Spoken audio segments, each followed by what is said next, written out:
नमस्कार मित्रांनो, जय जिजाऊ जय शिवराय. स्वराज्य रक्षक या आपल्या चॅनलच्या नवीन सिरीजमध्ये तुम्हा सर्वांचं मनापासून स्वागत आहे. या सिरीजच्या माध्यमातून आपण आपल्या गौरवशाली इतिहासाचा वारसा सांगणाऱ्या विविध मंदिरांची, अभेद्य किल्ल्यांची आणि ऐतिहासिक वास्तूंची माहिती घेणार आहोत.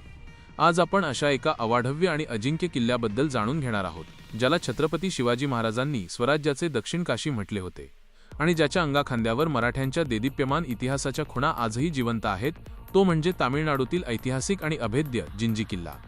सह्याद्रीच्या दऱ्याखोऱ्यातून निघालेले स्वराज्याचे वारू जेव्हा दक्षिण दिग्विजयाच्या मोहिमेवर निघाले, तेव्हा छत्रपती शिवाजी महाराजांनी या किल्ल्याचे सामरिक आणि भौगोलिक महत्त्व ओळखले होते. 1677 मध्ये महाराजांनी हा किल्ला स्वराज्यात सामील केला. हा किल्ला आधीच भक्कम होता, पण महाराजांनी त्याची अशी काही अभेद्य पुनर्बांधणी केली की शत्रूला या किल्ल्याकडे वाकड्या नजरेने पाहण्याची हिंमतही झाली नाही. निसर्गाचे वरदान लाभलेल्या कृष्णगिरी, राजगिरी आणि चंदिरायण दुर्ग या तीन विशाल डोंगरांवर हा किल्ला पसरलेला असून हे तिन्ही डोंगर एका भक्कम, उंच आणि मैलोन्मैल लांब असलेल्या तटबंदीने एकमेकांना जोडलेले आहेत. हे स्थापत्यशास्त्राचे इतके अफाट उदाहरण आहे की शत्रूला मुख्य प्रवेशद्वारापर्यंत पोहोचणे सुद्धा अशक्य व्हायचे. या किल्ल्याची रचना अशी होती की जर एखादा डोंगर शत्रूच्या ताब्यात गेला तरीही दुसऱ्या डोंगरावरून युद्ध चालू ठेवता येत असे. म्हणूनच याला पूर्वेकडील ट्रॉय असे सार्थ नाव इंग्रजांनी दिले होते. या किल्ल्याचा खरा सुवर्णकाळ आणि संघर्षाचा काळ सुरू झाला तो छत्रपती शिवाजी महाराजांनंतर. ज्या काळात मुघल बादशहा औरंगजेब संपूर्ण स्वराज्य संपवण्याच्या ईर्षेने महाराष्ट्रात उतरला होता.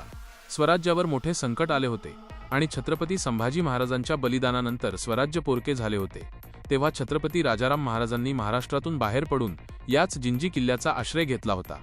औरंगजेबाने जुल्फिकार खान सारख्या बलाढ्य सरदाराला अवाढव्य फौजेनिशी जिंजीवर पाठवले. मोगलांच्या त्या अफाट सैन्याने या किल्ल्याला वेढा घातला, पण मराठ्यांच्या पोलादी जिद्दीपुढे त्यांचा निभाव लागला नाही. हा वेढा थोडा थोडा नाही तर तब्बल 8 वर्षे चालला. 8 वर्षे एका किल्ल्याने बलाढ्य मुघल साम्राज्याला झुंजवत ठेवले. हा जागतिक इतिहासातील एक मोठा चमत्कारच म्हणावा लागेल. याच काळात संताजी घोरपडे आणि धनाजी जाधव यांसारख्या वाघांनी मोगलांना सळो की पळो करून सोडले होते. हा किल्ला म्हणजे केवळ दगडविटांचे बांधकाम नसून तो मराठ्यांच्या चिकाटीचे, बलिदानाचे आणि गनिमी काव्याचे जिवंत प्रतीक आहे. किल्ल्याच्या आत डोकावून पाहिले तर आपल्याला त्या काळातील प्रगत अभियांत्रिकीची जाणीव होते. इथला कल्याण महाल हा 7 ते 11 मजली असून त्याची पिरामिडसारखी रचना आजही पर्यटकांना अचंबित करते. या महालाच्या बाजूला असलेली धान्य कोठारे ही इतकी विशाल आहेत की त्यात हजारो टन धान्य साठवून ठेवता येत असे, जेणेकरून वेढा पडला तरी सैन्याची अन्ना वाचून अडचण होऊ नये. तसेच किल्ल्यावर असणारी मंदिरे, विशेषतः वेणुगोपाल स्वामी मंदिर, हे विजयनगर साम्राज्याच्या आणि मराठा काळातील कलाकुसरीची साक्ष देतात. किल्ल्यावरील पाण्याचे व्यवस्थापन तर अत्यंत थक्क करणारे आहे. डोंगराच्या उंचावर असूनही तिथे नैसर्गिक झरे आणि टाक्यांच्या माध्यमातून पाण्याची साठवणूक केली गेली होती. आजही इतक्या वर्षांनंतर तिथले पाण्याचे साठे कोरडे पडत नाहीत, हे पाहून आधुनिक इंजिनियर्स देखील थक्क होतात. या किल्ल्याच्या प्रत्येक दगडाला, बुरुजाला आणि मातीला मराठ्यांच्या रक्ताचा आणि पराक्रमाचा गंध आहे. आजही आपण जेव्हा या किल्ल्याच्या विस्तीर्ण परिसरात फिरतो तेव्हा तिथले अवशेष आपल्याला त्या सुवर्णकाळाची साक्ष देतात. किल्ल्यावर शत्रूवर नजर ठेवण्यासाठी बांधलेले उंच बुरुज आणि तिथून दिसणारा आजूबाजूचा मैलोन्मैल परिसर महाराजांच्या दूरदृष्टीची आठवण करून देतात. डोंगराच्या अगदी टोकावर असलेल्या राजवाड्यांचे अवशेष आजही आपल्याला त्या काळच्या वैभवाचे दर्शन घडवतात. हा किल्ला पाहताना प्रत्येक शिवभक्ताची मान अभिमानाने उंच होते आणि आपल्याला जाणीव होते की आपल्या राजांनी 7 समुद्रापार स्वराज्याची धगधगती मशाल कशी तेवत ठेवली होती. हा जिंजी किल्ला आपल्याला शिकवतो की परिस्थिती कितीही कठीण असली, शत्रू कितीही मोठा असला, तरी जर जिद्द, निष्ठा आणि योग्य रणनीती असेल तर आपण कशावरही मात करू शकतो. आजच्या पिढीने या वास्तूंकडे केवळ पर्यटन स्थळ किंवा फिरायची जागा म्हणून न बघता आपल्या पूर्वजांनी दिलेला हा बलिदानाचा वारसा आणि त्यांच्या रक्ताने सिंचलेली ही पवित्र माती समजून घेतली पाहिजे. आपल्या इतिहासाची ही पाने आपण पुढच्या पिढीपर्यंत जशीच्या तशी आणि तितक्याच अभिमानाने पोहोचवली पाहिजेत, हेच आपले कर्तव्य आहे.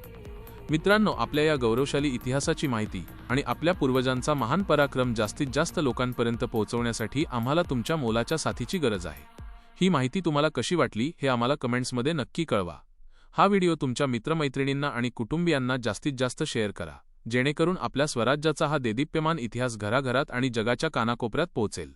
अशाच नवनवीन ऐतिहासिक वास्तूंबद्दल, विरगळांबद्दल, शौर्याच्या गाथांबद्दल आणि किल्ल्यांच्या अज्ञात इतिहासाबद्दल जाणून घेण्यासाठी आपल्या स्वराज्य रक्षक चॅनलला सबस्क्राईब करायला विसरू नका.